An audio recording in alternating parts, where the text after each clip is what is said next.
Of the many individual Catholic Charities agencies around the country, one resettled more Afghan refugees in the United States than any other.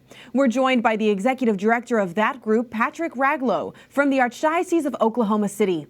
Thank you so much for joining us, Patrick. Why Oklahoma City? Tell us how many Afghan refugees your Catholic Charities agency has helped and why your organization was in a position to do that. Thank you for this opportunity, and thanks to all at EWTN for continuing to pay attention to the needs and opportunities that are present to our Afghan arrivals.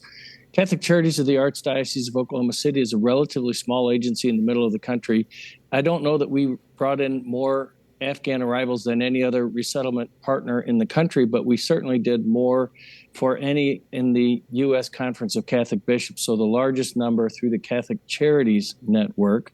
And our agency at the time was the only resettlement agency in the state of Oklahoma City for reception and placement, and we received 1,800 arrivals in 2 cities in 6 months. It was an amazing effort. Prior to that, we had resettled 21 arrivals in 2 cities in 12 months. But Oklahoma City does disasters, wildfires and tornadoes and floods all the time. So we knew that we had the ability, if we treated it like a disaster response and not as a production pipeline problem, that we would lean into our community and we'd be able to get this job done. And it's been really a hard job. It's an ongoing and still difficult job, but it's also been a front row seat to majesty. It's been beautiful. And one that you have a heart for. You're a fan of something that's known as long-term recovery case management. Tell us what that means and how you're implementing that with the resettled Afghans. Well, thank you. So there are folks that show up. I mean, they're called first responders for a reason. So something happens and they are the first responders.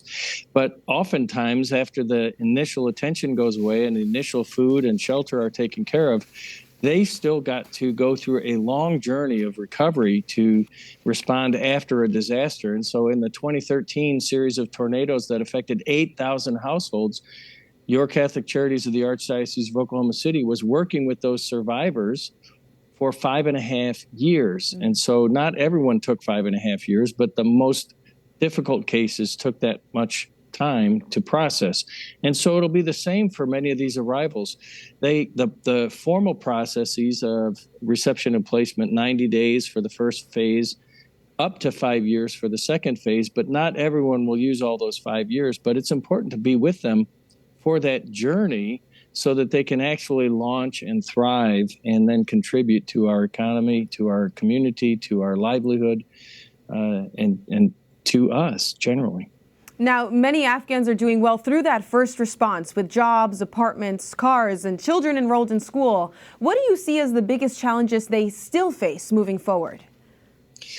Well, the biggest challenge in Oklahoma remains of accessible, affordable housing.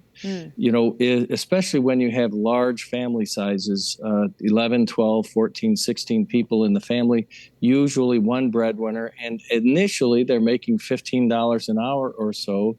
And so it's really, really hard to find an affordable place to live, to put 3 or 4 bedrooms and to have your family survive and thrive and do all of those things that you want your family to do on $15 an hour. So affordable housing is and has been the hardest of the efforts that we have. Now, there are still also some that are dealing with post-traumatic stress. There are many that are having medical issues. There are also those that are very concerned about their employment authorization documents and their ability to stay because the federal processes are clogged and taking a very long time to keep up with allowing them to be here lawfully and to work lawfully. Well, Catholic Charities couldn't do this alone, especially the legal issues surrounding this. Can you tell us about some of your partners on this refugee resettlement mission? That's absolutely right. And thank you for asking. We could not have done this on our own. We're a relatively small agency with 65 staff. We ramped up in 90 days to 105 staff. And so about 40 people that we added to the agency. But we leaned into more than 80 congregations, parishes, and denominations of every flavor: Catholic, non-Catholic, Christian, evangelical, secular, Jewish, Muslim, all this community wrapped around these families in a way that ought to be an example all around the world for how we can come together to serve the common good, each from our own faith tradition, each from our own need, recognizing the other as brother and sister, and doing all of that. So we, it's an amazing thing. 80 different congregations and denominations in Oklahoma City, and a similar number in Tulsa that just leaned in to help this group arrive and thrive. That's a beautiful show of community gathering to help the stranger coming in. Now, as we were having a preliminary conversation with you while we were scheduling this interview, you talked about the importance of the smiling face of the Statue of Liberty. Bring our viewers into that discussion. Well, if we do this work right, and as far as I'm concerned, that's the only way Catholic Charities does it, that it is literally the face of the Statue of Liberty smiling. And it's not only of benefit to those whom we are helping, as in all acts of mercy and all acts of grace, it is a delicious dependency that we are called by our gospel message, that we rely on them when we need help, and they rely on us when they need help.